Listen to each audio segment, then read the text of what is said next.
Hey guys, Jobin here. One of my more popular videos is from a while ago. It was a comparison of the knives in the Victornox Tinker family. The Standard Tinker, the Tinker Deluxe, and the Super Tinker. Now, I'm not going to recap that. If you're interested in seeing the differences between these knives and an explanation of why I like them, it'll just be easier for you to just go check out that video. But a number of people pointed out that there was something missing from the family. And that was the small Tinker. So what I'm going to do now is I'm going to talk about that a little bit, show it to you, and tell you why I like that one. Okay, so let's put the Tinker Deluxe and the Super Tinker aside for now. And just look at these two. The base model, just Tinker, and the small Tinker. What do you get between the two? Well, the small Tinker is a little bit shorter. Shocking, right? And let's compare the weight.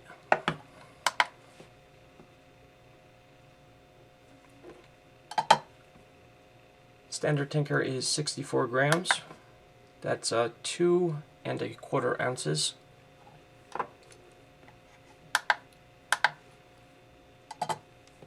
The small one is 54 grams. That's 1.9 ounces. So a fairly small weight difference, but probably noticeable. Let's look at the tools now.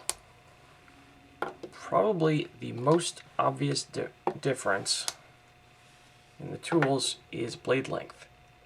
But again, it's a very, very small difference. Let me see if I can line them up and show you.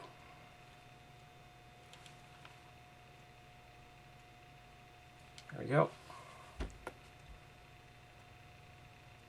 That's it. Whoops, out of frame.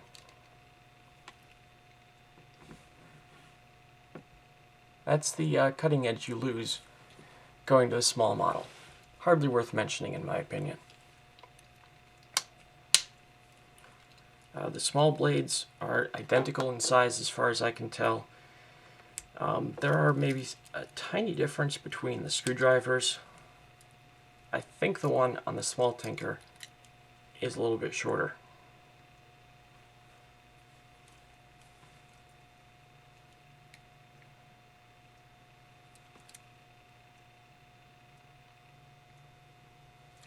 But just by a hair.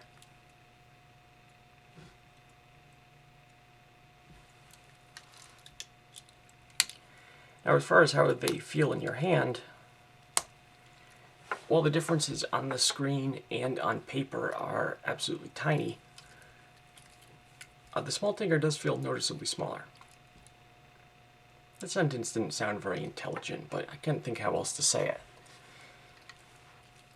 However, in my average size hands, it doesn't feel too small. It feels like you have adequate control and security for the kind of sort of generally light tasks that you do with a Swiss Army knife day to day, right? Not chopping down trees with these things. So, what do I think? I think they're very, very similar. The differences between them are not large at all. I think if you already have a Tinker, there's absolutely no reason to rush out and buy the small one unless you're a collector and you're trying to catch them all. But that said, I think between the two, if you don't have either one, the obvious choice is the small Tinker. And here's why. If you're looking at the Tinker instead of one of the Swiss Army knives, like the Super Tinker, the Tinker Deluxe, or the one I was carrying today, the Fieldmaster, it's probably because you want something small and compact and light. Or maybe you just don't feel that you need those extra tools day to day.